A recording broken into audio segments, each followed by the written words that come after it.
There is no quarterback competition in the city of Pittsburgh, and you cannot, if you're Mike Tomlin, take Justin Fields out and put him on the bench now that he has won 2 games in a row. Welcome back to Mike Drop Sports, everybody. I'm your host, Jason. Let's dive in here on a Victory Monday as the Pittsburgh Steelers take a little bit of a lead, build a little bit of a cushion as they reach 2-0 in the AFC North Division. 2-0 here on the regular season, and really hoping to hit their stride here, but squeaking wins out as they go, as they build. And that's all you can ask for from a young quarterback in Justin Fields, a guy that has major deficiencies, and I recognize those, and those have gotten a little bit better. However, they still remain. But if you're Mike Tomlin and you're the Pittsburgh Steelers, there is no way possible now that you can turn back to Russell Wilson and put Justin Fields on the bench. One, it's a confidence killer. 2, you're disrupting team chemistry. They are now building around Justin Fields. This is becoming Justin Fields' team. That's just the way football works. The momentum, the way that the players build around their leaders. And Justin Fields is becoming that leader. He is becoming that guy, the quarterback one in the city of Pittsburgh. Now, what would happen? What would transpire that would possibly make the Pittsburgh Steelers go and put Justin Fields on the bench? I believe there's only 2 scenarios. 1, very obvious injury. 2, Justin Fields goes out there and loses a couple games and really shows signs of regression. And there is a really uneasy feeling that he is going to continue that trend. That's the only other way.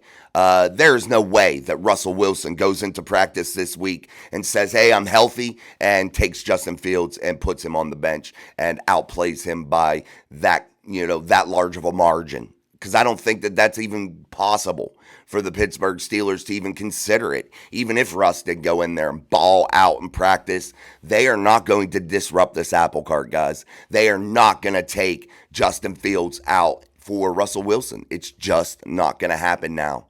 And I was a big advocate of Justin Fields staying on the bench and learning and getting his feet underneath him inside of Arthur Smith's system, learning behind Russell Wilson. I was a big advocate for that. However, circumstances change. So circumstances have changed that the Steelers had an injury to Russell Wilson early. They weren't able to continue to go with him due to that calf injury being a nagging thing.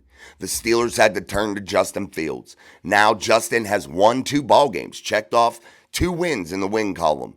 And now you cannot turn back. And thankfully, the injury happened to Russell Wilson, so the media spinning the narrative of a quarterback competition in the city of Pittsburgh can be a little bit put at ease, maybe a little bit, because there is no real competition. Russell's injured. That's just the way it's going, and Justin's rattling off wins. And the more wins Justin rattles off, the more development and growth, more consistency he starts to show. It makes it easier and easier each week to continue to ride with him. It makes it easier for Mike Tomlin to go up there and tell the media, hey, we're going with Justin. It is what it is. And not really have to explain himself, because the tape, the record, the statistics, the way the team is gelling speaks for itself. So it saves a lot of drama. So we'll see what happens moving forward with Justin Fields. But as long as you're seeing steady, consistent growth out of Justin Fields, you will not see Russell Wilson this season unless there is an injury to Justin Fields and he is forced into action. Russell is forced into action.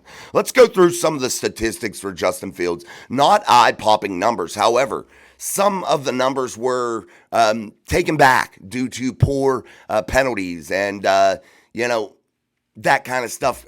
Those are drive killers, and those could potentially flip ball games. However, the Steelers have a good enough defense to overcome those situations. The offense was able to settle back in. However, Justin Fields only threw for 117 yards, no interceptions, but 1 touchdown. That's the big thing, guys. Didn't turn the ball over. Almost did, but Jalen Warren saved him when Zach Frazier snapped the ball early. That was not on Justin. I don't believe so at all from the first glance that I took at it. It was an early snap by Zach Frazier. Justin wasn't ready for it, and that was just a mistake. You have a rookie center. He is going to make those mistakes. Now, I thought Zach played really, really well, so I'm not concerned about his play at all. That was a mistake. Yes, it could have changed the tide of the ball game, but when you have a rookie in there, those things will happen occasionally. But overall, his performance, in my opinion, was a B plus probably, in my opinion, if you look at Zach Frazier's performance.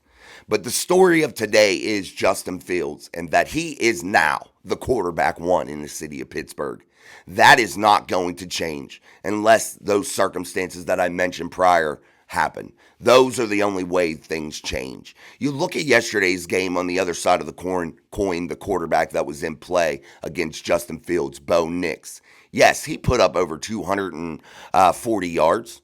He threw the ball 35 times to Justin Fields only throwing the ball 20 times. And Bo Nix, though, yet threw 2 interceptions. That's the difference in NFL ball games, guys. Turnovers dictate whether you win or lose games. It's very seldom that a team, very, very seldom, I would say less than 1% of games, to where a team loses the turnover battle, win the game. I would say that is very, very rare. Very rare.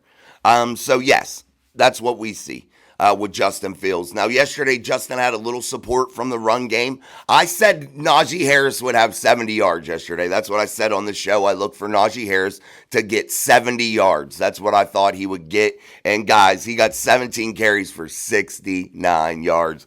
That's the vibe I got from how they were going to utilize and spread the reps up. It just felt like that kind of day for me. So I had a good guess. I was one off. I like the way that they incorporated Pat a little bit, but still you need more than 4 or 5 targets. He had 4 targets for 39 yards. George Pickens had some big catches nullified by penalty again.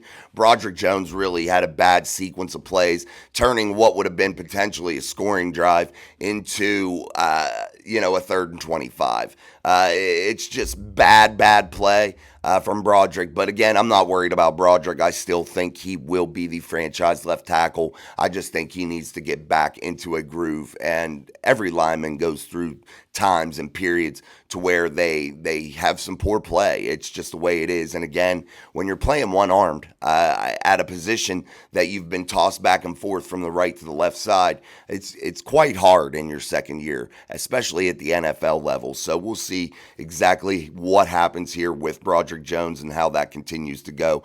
George Pickens yesterday, only 2 catches for 29 yards, but again, some of those relegated by penalty. Jalen Warren, 2 catches for 19 yards. So, a light day. Jalen Warren, 9 carries, 42 yards. Justin Fields had 8 carries for 27 yards. Cordell Patterson, 2 carries for 3. But overall, if you look at this offense, they are making strides, and we can't get totally discouraged about this football team. We cannot.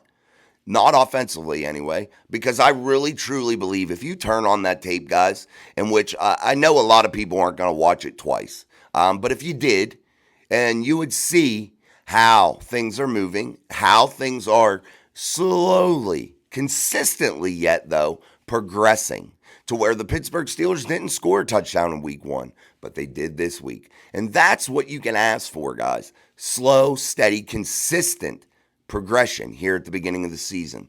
Now, again, I caution you, when you hit week 4, 5, 6 area there, that's when you're going to want to start to see some bigger chunks in terms of progression, in terms of growth. That's when you're going to want to see that. So hopefully we will get to witness that. But that's when you should start to see the Steelers offense really get moving here and really take some big, giant leaps and hopefully continue to win some ball games and continue to pad this win column as they approach this back half of the season, because it's going to be oh so important. And I cautioned you guys, this is the most important part of this season right now, gaining ground right now. So yeah, that's it, guys. And again, I'm going to say it. Justin Fields is quarterback 1 for the Pittsburgh Steelers. And you are not going to see Russell Wilson in 2024 if Justin Fields is able to remain healthy. This is Justin Fields and his football team now as he becomes the leader of this franchise. And it might mean big dollars in the offseason for Justin Fields if he can continue to lead this team to victory. All right, guys, thank you for joining us. Tune in tonight at 7:30 p.m. Eastern Standard Time for the show Steel City Live, only here on Mic Drop Sports. I'll be your host, and this will be an exciting week of Steelers content. So make sure you tune in, like, share, subscribe. Also, get yourself that Mic Drop Mafia membership. 99 cents a month. Get you those loyalty badges, emojis, and get you members-only content. Also, enter into those giveaways. So ensure that you are put in there as a Mic Drop Mafia member. 99 cents a month always will be 99 cents a month. And we will see you tonight. Until then, I'm Jason. Peace.